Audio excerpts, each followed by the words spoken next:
teachers, teaching and non-teaching staff, media persons, and my dear lovely students. I wish a great morning full of patriotism and a happy Independence Day to all of you. Today, as we celebrate India's 80th Independence Day, our hearts are filled with immense pride for our nation. I feel deeply honored to stand before you on this historic morning. On August 15, 1947, India broke free from colonial rule after decades of struggle. This year, as we celebrate Independence Day, we also look at how far our nation has advanced through education, science and technology. Freedom is not just a privilege, it is a heavy responsibility. Our student represents Yuva Shakti, the young energy that will shape India's future. The tricolor flag we salute today is not just a cloth.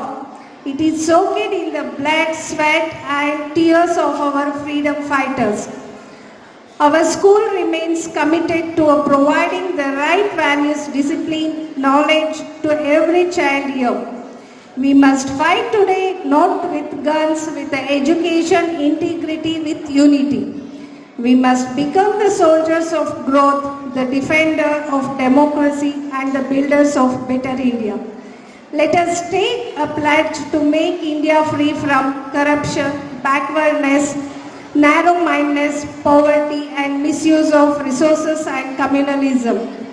Let us promise to keep our country and surrounding clean, respect everyone and study well. That is the best way to say thank you to our nation. Freedom does not mean doing what we want. It means doing what is right. Thank you and let us raise our voice together. Jai Hind. Jai Hind. Don't have the voice? Huh? Say loudly, Jai Hind.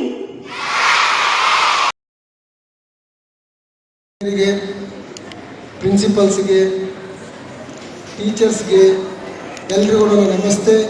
ಮತ್ತು ಇಲ್ಲಿಗೆ ನನ್ನ guest ಆಗಿ ಕರೆದಿರ್ತಕ್ಕಂಥ ಚಿದಾನಂದ್ ಸರ್ಗೂ ನನ್ನ ನಮಸ್ತೆ ಹೇಳ್ತಾ ಒಂದೆರಡು ಮಾತಾಡಬೇಕು ಅಂತ ನನಗೆ ಇಷ್ಟ ಆಯಿತು, ಹಾಗಾಗಿ ಕರೆದಿದ್ದಾರೆ.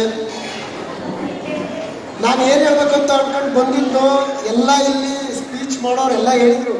ಮಕ್ಕಳು ಒಂದು ಸ್ಟೇಜ್ ಫಿಯರ್ ಇಲ್ಲದೆ ಇಂಗ್ಲೀಷಲ್ಲಿ ಹೇಳಿದರು, ಹಿಂದಿಲಿ ಹೇಳಿದರು, ಕನ್ನಡದಲ್ಲೂ ಹೇಳಿದರು.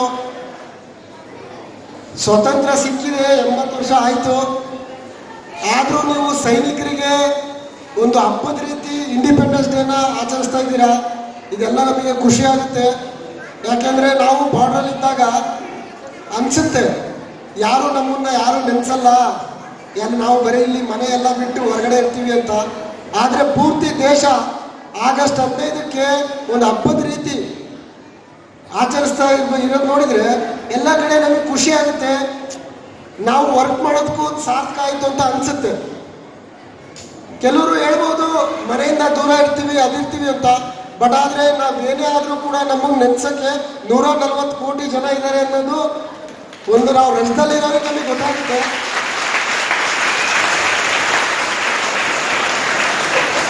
ಆದರೆ ನಾವು 2011ರಲ್ಲಿ ಎಲ್ಲ ಹೇಳಿದಾಗೆ ನನ್ನ ಡೀಟೇಲ್ಸ್ ಎಲ್ಲ ಕಲೆಕ್ಟ್ ಮಾಡಿದ್ದಾರೆ. ನನಗೂ ಅದು ಇಷ್ಟ ಆಯಿತು. ಸೋಲ್ಜರು ಯಾರಾದರೂ ಆಗ್ಬೋದು, ನೀವು ಕೂಡ ಸೋಲ್ಜರ್ಸೇ. ನೀವು ಸೋಲ್ಜರ್ಸು ಗೊತ್ತಾ? ನಿಮಗೆ ಗೊತ್ತಿಲ್ಲ. ಬರೀ ಯೂನಿಫಾರ್ಮ್ ಹಾಕ್ಕೊಂಡ್ರೆ ಮಾತ್ರ ಸೋಲ್ಜರ್ಸ್ ಅಲ್ಲ, ನೀವು ಕೂಡ ಸೋಲ್ಜರ್ಸೇ. ನೋಡ್ರಿ, ನೀವು ಸ್ಕೂಲಿಗೆ ಬರ್ತೀರಾ, ಒಂದೇ ಯೂನಿಫಾರ್ಮಲ್ಲಿ ಬರ್ತೀರಲ್ವಾ? ಟೈಮಿಗೆ ಸರಿಯಾಗಿ ಬರ್ತೀರಾ. 10 ಗಂಟೆಗೆ ಸ್ಕೂಲ್ ಶುರು ಆಗುತ್ತೆ ಅಂದರೆ 10 ಗಂಟೆಗೆ ಬರ್ತೀರಾ. 4 ಗಂಟೆಗೆ ಬಿಡುತ್ತೆ ಅಂದರೆ 4 ಗಂಟೆಗೆ ಹೋಗ್ತೀರಾ. ಇದೇ ರೀತಿ ಆರ್ಮಿಲೂ ಕೂಡ ಇದೇ ರೀತಿ ಇದೆ. ಟೈಮಿಗೆ ಸರಿಯಾಗಿ ಅಂದರೆ ಟೈಮ್ ಟು ಟೈಮ್. ಏನಂದರೆ ನಾವು 10 ಗಂಟೆಗೆ ಡ್ಯೂಟಿಗೆ ಹೋಗ್ಬೇಕಂದ್ರೆ 10 ಗಂಟೆಗೆ ಡ್ಯೂಟಿಗೆ ಹೋಗ್ತಾರೆ, 4 ಗಂಟೆಗೆ ಬರ್ಬೇಕಂದ್ರೆ 4 ಗಂಟೆಗೆ ಬರ್ತಾರೆ. ಸೇಮ್ ನಿಮ್ಮ ಥರನೇ. ಬಟ್ ಆದರೆ ನಮ್ಮದು ಯೂನಿಫಾರ್ಮ್ ಚೇಂಜ್ ಆಗುತ್ತೆ, ನಿಮ್ಮದು ಯೂನಿಫಾರ್ಮ್ ಚೇಂಜ್ ಆಗುತ್ತೆ. ಬಟ್ ಆದರೆ ಅಲ್ಲೆಲ್ಲ ಇರೋರೆಲ್ಲ ಅಡಲ್ಟ್ಸು, ನೀವಿನ್ನೂ ಮೈನರ್ಸು. ಬಟ್ ಆದರೆ ಸೋಲ್ಜರ್ಸ್ ಡ್ಯೂಟಿ ನೀವು ಮಾಡ್ತಾ ಇದ್ದೀರಾ. ಬಟ್ ನಾನು ಹೇಳೋಕ್ಕೆ ಏನು ಇಷ್ಟಪಡ್ತೀನಿ ಅಂದರೆ, ಎಲ್ಲರೂ ಈಗ ಒಂದು ಮಗು ಇನ್ನೊಂದು ಇದು ಏನದು ಪಾರ್ಟಿಸಿಪೇಟ್ ಮಾಡ್ತು. ಹಿಂದೂಸ್ತಾನವು ಎಂದೂ ಮರೆಯದ ಭಾರತ ರತ್ನವು ನೀನಾಗು ಅಂತ. ಕೇಳಿಸ್ಕೊಂಡ್ರಾ? ಇಲ್ಲ, ಯಾರು ಕೇಳಿಸ್ಕೊಳ್ಳಿಲ್ಲ. ಹಿಂದೂಸ್ತಾನವು ಎಂದೂ ಮರೆಯದ ಭಾರತ ರತ್ನವು ನೀನಾಗು. ಆ ತರ ಒಂದು ತಾಯಿ ಒಂದು ಮಗುಗೆ ಹೇಳ್ತಾ ಇದೆ. ಈಗಿನ ಕಾಲದಲ್ಲಿ ತಾಯಿ ಮಗುಗೆ ಹೇಳ್ತಾ ಇಲ್ಲ, ಆದ್ರೆ ಹೇಳ್ತಿರೋದು ಯಾರು? ಟೀಚರ್ಸ್ಗಳು. ನಿಮ್ ಟೀಚರ್ಸ್ ಹೇಳ್ತಾ ಇರ್ತಾನೆ, ಓದ್ಕೋಬೇಕು, ಊಟ ಮಾಡಬೇಕು ಎಲ್ಲ ಹೇಳ್ಕೊಡ್ತಾರೋ ಇಲ್ವೋ? ಹೇಳ್ಕೊಡಲ್ವಾ? ಆ ಜವಾಬ್ದಾರಿನ ಇವಾಗ ಟೀಚರ್ಸ್ಗಳು ತಗೊಂಡಿದ್ದಾರೆ. ಬಟ್ ನಿಮ್ಮ ಟೀಚರ್ಸ್ಗೆ ನೀವು ರೆಸ್ಪೆಕ್ಟ್ ಮಾಡಿ. ಅವ್ರು ಯಾವತ್ತೂ ಕೆಟ್ಟದಂತೂ ಹೇಳ್ಕೊಡಲ್ಲ, ಎಲ್ಲ ಒಳ್ಳೇದೇ ಹೇಳ್ಕೊಡ್ತಾರೆ. ನಿಮ್ಮ ಪಾರ್ಟಿಸಿಪೇಟ್ ಚೆನ್ನಾಗಿತ್ತು, ಇಷ್ಟ ಆಯಿತು. ಹಾಂ, ಇದೇ ರೀತಿ ಓದ್ಕೊಳ್ಳಿ. ನನಗೆ ಒಂದೇನು ನಿಮ್ಮ ಸ್ಕೂಲಲ್ಲಿ ಇಷ್ಟ ಆಯಿತು ಅಂದರೆ, ಎಲ್ಲರೂ ಹೇಳ್ತಾ ಇದ್ರು ಸಾಯಿ ಗುರುಕುಲ, ಸಾಯಿ ಗುರುಕುಲ. ನಮಗೂ ಕಮಿಟ್ಮೆಂಟ್ಗಳಿದ್ವು, ಬಟ್ ಆದರೆ ನಾನು ಬೇರೆ ಕಡೆ ಎಲ್ಲೂ ಹೋಗಲಿಲ್ಲ. ಸಾಯಿ ಗುರುಕುಲದಲ್ಲಿ ಡಿಸಿಪ್ಲಿನ್ ಹೆಂಗಿದೆ, ಏನಿದೆ, ನಾನು ಒಂದ್ಸಲ ನೋಡಬೇಕು ಅನ್ನೋ ಒಂದು ಕುತೂಹಲ ನನಗೂ ಇತ್ತು. ನನ್ನನ್ನು ಇನ್ವೈಟ್ ಮಾಡಿದ್ದಕ್ಕೆ ಮೇಡಮ್ ನಿಮಗೂ ಥ್ಯಾಂಕ್ಸ್. ಇಷ್ಟ ಆಯಿತು, ನಿಮ್ಮ ಮಕ್ಕಳದ್ದು ಡಿಸಿಪ್ಲಿನು ಭಾಳ ಇಷ್ಟ ಆಯಿತು. ಇದೇ ರೀತಿ ಒಂದು NCC ಥರ ಡ್ರಿಲ್ ಗಿಲ್ ಏನಾದರೂ ಅವರಿಗೆ ನೀವು ಪ್ರಾಕ್ಟೀಸ್ ಮಾಡಿಸಿದ್ರೆ ಸರ್, ನಿಮ್ಮ ಸ್ಕೂಲು ಒಂದು ಸ್ವಲ್ಪ ಇದಾಗ್ಬೋದು. ಎಲ್ಲದೂ ನಿಮಗೆ ಪ್ರಾಕ್ಟೀಸ್ ಮಾಡಿಸ್ತಾ ಇದ್ದಾರೆ, ಮ್ಯೂಸಿಕ್ ಮಾಡಿಸ್ತಾ ಇದ್ದಾರಂತೆ, ಕರಾಟೆ ಮಾಡಿಸ್ತಾ ಇದ್ದಾರೆ, ಎಲ್ಲ ಮಾಡಿಸ್ತಾ ಇದ್ದಾರೆ. ನಿಮ್ಮ ಟೀಚರ್ಸ್ ಮಾತನ್ನ ನೀವು ಕೇಳಿ. ನಮಗೂ ಹೇಳ್ತಾ ಇದ್ರು ಟೀಚರ್ಸು, ಓದ್ಕೊಳ್ರಿ ಅಂತ. ಆ ಓದಿನ ಬೆಲೆ ಯಾವಾಗ ಗೊತ್ತಾಗುತ್ತೆ ಅಂದರೆ ಈಗ ಗೊತ್ತಾಗುತ್ತೆ. ನಮಗಂತೂ ಈಗ ಆ ಥರ ಚಾನ್ಸ್ ಸಿಗಲ್ಲ. ನಿಮಗೆ ಸಿಕ್ಕಿದೆ, ಈ ಆಪರ್ಚುನಿಟಿನ ಬಿಡಬೇಡಿ. ನಿಮ್ಮ ಟೀಚರ್ಸ್ ನೀವು ರೆಸ್ಪೆಕ್ಟ್ ಕೊಡ್ತೀರಾ? ಪಕ್ಕ ನೋಡಿ, ಇವಾಗ SR ಅಂತ ಹೇಳಿದ್ರಲ್ಲ, ಎಲ್ಲರೂ ನೀವು ಸೋಲ್ಜರ್ಸ್ಗಳು. ಈಗ ನನ್ನ ಕಣ್ಣಿಗೆ ಕಾಣ್ತಾ ಇರೋದು ಏನಪ್ಪ ಅಂದರೆ, ಇನ್ನು ಬರೋ ಒಂದು 15-20 ವರ್ಷದಲ್ಲಿ ಕೆಲವರು ಸೋಲ್ಜರ್ ಆಗ್ಬೋದು, ಕೆಲವರು ಪೊಲೀಸ್ ಆಗ್ಬೋದು, ಕೆಲವರು ಡಾಕ್ಟರ್ ಆಗ್ಬೋದು. ಇದೇ ಸ್ಕೂಲಲ್ಲಿ, ಇದೇ ಸ್ಕೂಲಿಂದ ನೀವು ಆಗ್ತೀರಾ ಅಂತ ನಾನು ಭರವಸೆ ಇದೆ. ಬಡ ಸ್ಕೂಲ್ನ ಯಾವತ್ತೂ ಮರಿಬೇಡಿ, ಮರೆಯಲ್ಲ ಅಂತ ಗೊತ್ತು. ಆಗ್ತೀರಾ ನೀವೆಲ್ಲ. ಇವಾಗ ಅನ್ಸುತ್ತೆ, ನನ್ನನ್ನು ನೋಡಿ ಅನಿಸ್ತಾ ಇರ್ಬೋದು ನಿಮಗೆ, ನೋಡಪ್ಪ ಒಬ್ಬ ಸೋಲ್ಜರ್ ನಮ್ಮ ಸ್ಕೂಲಿಗೆ ಬಂದಿದ್ದಾನೆ ಅಂತ. ಇನ್ನು ಬರೋ ಒಂದು 15-20 ವರ್ಷದಲ್ಲಿ ನಿಮ್ಮಲ್ಲೇ ಕೆಲವರು ಸೋಲ್ಜರ್ಸ್ ಆಗ್ತೀರಾ, IPS ಆಫೀಸರ್ಸ್ಗಳು ಆಗ್ತೀರಾ. ಅದು ನಂಗೆ ಕಣ್ಮುಂದೆ ಕಾಣ್ತಾ ಇದೆ.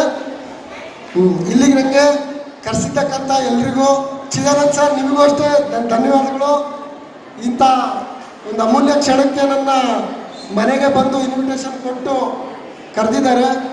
ಅದೇ ರೀತಿ ಅವರಿಗೆ ಸಪೋರ್ಟ್ ಮಾಡಿದಂಥ ಎಲ್ಲ ಸ್ಟಾಫ್ಗೂ ನನ್ನ ಧನ್ಯವಾದಗಳು. ಇದು ಹೇಳ್ತಾ ಲಾಸ್ಟಿಗೆ ಒಂದ್ಸಲ ನಾನು ಹೇಳಲ್ಲ ಕಥೆನ, ಎಲ್ಲ ನಿಮ್ಮ ಹಿಸ್ಟ್ರಿ ಟೀಚರ್ಗಳು ಹೇಳ್ಕೊಟ್ಟಿದ್ದಾರೆ. ಬ್ರಿಟಿಷರು ಬಂದಿದ್ರು, ಹೋದ್ರು, ವಾಸ್ಕೋಡಿ ಗಾಮ ಬಂದ, ಅದೆಲ್ಲ ನಂಗೆ ಗೊತ್ತು. ನಿಮ್ಗೆಲ್ಲ ಬೇಜಾರಾಗ್ತಿದೆ ಅಂತ. ಅದೆಲ್ಲ ನೀವು ಹಿಸ್ಟ್ರಿಲಿ ಓದ್ತೀರಾ, ಅದೆಲ್ಲ ನಮ್ಮ ಭಾಷೆ ಹೇಳೋಕ್ಕೆ ಇಷ್ಟಪಡಲ್ಲ. ಬಟ್ ಆದರೆ ಜೀವನದಲ್ಲಿ ಡಿಸಿಪ್ಲಿನ್ ಇಟ್ಕೊಳ್ಳಿ.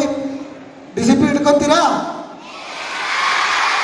ಒಂದ್ಸಲ ನನ್ನ ಜೊತೆ ಕೈ ಜೋಡಿಸಿ, ಭಾರತ್ ಮಾತಾ ಕಿ, ಭಾರತ್ ಮಾತಾ ಕಿ, ಭಾರತ್ ಮಾತಾ ಕಿ ಜೈ ಹಿಂದ್. ಇಷ್ಟು ಹೇಳ್ತಾ ನಾನು ಭಾಷಣ ಮುಗಿಸ್ತಾ